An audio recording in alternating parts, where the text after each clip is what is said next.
મારું નામ વાળા ભરતસિંહ પોપટભા, સામાજિક કાર્યકર. અત્યારે ભાવનગર જિલ્લાની ડિસ્ટ્રિક્ટ કોઓપરેટિવ બેંક છે એ 7 કરોડ રૂપિયાનું ક્યાંક ફ્રોડમાં બધા મોટા મોટા પૈસા થાપણદારોના ખેડૂતોના ઉપાડી ગયા. અને આ 10 દિવસથી એ ડિસ્ટ્રિક્ટ કોઓપરેટિવ ભાવનગર જિલ્લાની તમામ મંડળીઓ અને બ્રાન્ચ અને બેંકો બધું બંધ છે. એટલે થાપણદારો હોય કે ખેડૂતો હોય કે પશુપાલકો હોય એના કરોડો રૂપિયાના રોજના વહીવટ છે એ અત્યારે 10 દિવસથી ઠપ છે.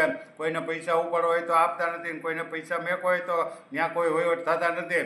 એટલે ક્યાંક ને ક્યાંક ભાવનગર જિલ્લા ડિસ્ટ્રિક્ટ કોઓપરેટિવ બેંકના નેતાઓ અને અધિકારીઓ પણ આમાં સંડોવાયેલા. એટલે તમારી બેંકમાંથી 7 કરોડ રૂપિયા એ ઘડીકમાં કોક ઉપાડીને વ્યા જાય અને તમારી પાસે ફરિયાદ ન લે. તમે 2-3 દી ઊંધી તપાસ કરાવો અને ફરિયાદ ન કરો, ફરિયાદ પહેલાં મોડી કરો અને ફરિયાદ કરો તો એ અત્યારે એમ કહે છે કે આ તો બધા વિદેશના છે.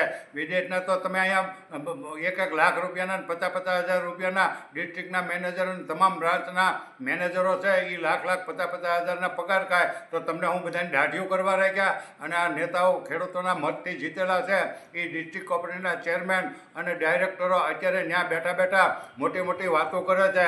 આજે જ મેં અત્યારે જ્યારે આકરાપણીએ રજૂઆત કરી ત્યારે ડિસ્ટ્રિક્ટના ચેરમેને એમ કીધું કે આજ 2 વાગ્યા સુધીમાં અમે 5 વાગ્યા સુધીમાં કોઈ પણ જાતનો નિર્ણય લઈ અને બેંક ખુલ્લી કરાવી દઈશું. તો આ તમારા બાપાની કોઈની પેઢી છે કે 10 દી સુધી તમે ખેડૂતોના પૈસા, ખેડૂતો કાંઈ હોય અત્યારે માર્ચ મહિનાનું હેડિંગ હાલે, ખેડૂતોના પૈસા જોતા હોય કે મેકવા હોય તો એ ખેડૂતો કે થાપણદારો જાય ક્યાં? એટલે આજ સાંજ સુધીમાં બેંકને ખુલ્લી કરી દો, નહીંતર 2 દિવસની અંદર ભાવનગર ડિસ્ટ્રિક્ટ કોઓપરેટિવ બેંક ઉપર હલાબોલ. એટલે આ તો 7 કરોડ રૂપિયા તો આજે બહાર જ આવ્યા છે.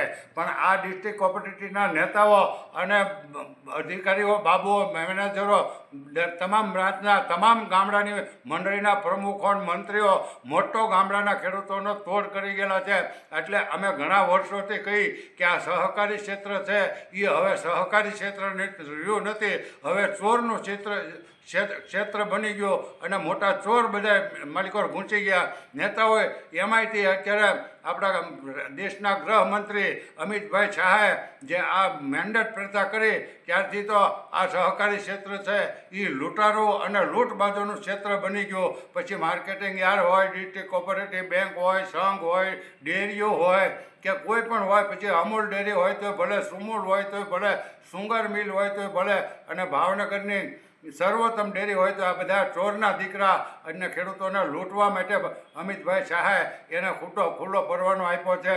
એટલે પછી અમે કહી જ છીએ કે રાજકોટની ડિસ્ટ્રિક્ટ કોઓપરેટિવ હોય તો ભલે, અમરેલીની ડિસ્ટ્રિક્ટ કોઓપરેટિવ હોય તો ભલે, ભાવનગરની, ઊંઝાની, ગોંડલની કોઈ પણ હોય, બધા અત્યારે બસ ખેડૂતોને કેમ લૂંટવા, પશુપાલકોને કેમ લૂંટવા અને માર્કેટિંગ યાર્ડના તમામ નેતાઓ છે એ ખેડૂતોને કેમ લૂંટી લેવા એની જ વેતરણમાં છે.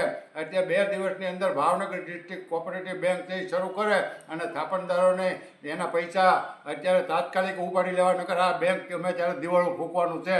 અને જ્યારે ખેડૂતોને પૈસા બાકી હોય તો આ બેંકવાળા તરત જપ્તી કાઢે. એટલે તમે અમને પહેલાં તો આપો કે અમે ક્યારે લોન લીધી તો કાગળિયા આમાં એની પાસે છે નહીં, અને અમારી જમીન જપ્ત કરી લેવાની, અમારી જમીન હડપ કરી દેવાના, બધા એની પાસે નિયમો છે.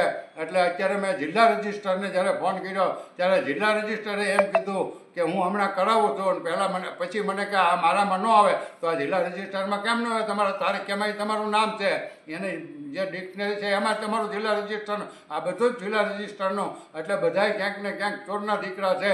અને આમાં મોટે પાયે ભ્રષ્ટાચાર Bhavnagar district bank, Amreli district bank કે રાજકોટ ડિસ્ટ્રિક્ટ બેંક મોટા પાયે તોડબાજો છે. અને બધે વિઠ્ઠલના લૂંટો ભાઈ, લૂંટેરા રે લૂંટેરા. એટલે આ 2 દિવસમાં જો નિવાણો ભાવનગર ડિસ્ટ્રિક્ટ બેંકનો નહીં આવે તો પછી 2 દિવસ પછી ડિસ્ટ્રિક્ટ બેંક અમે ઢલ્લા બોલ પ્રોગ્રામો કરવાના થઈ. જય હિન્દ, જય ભારત.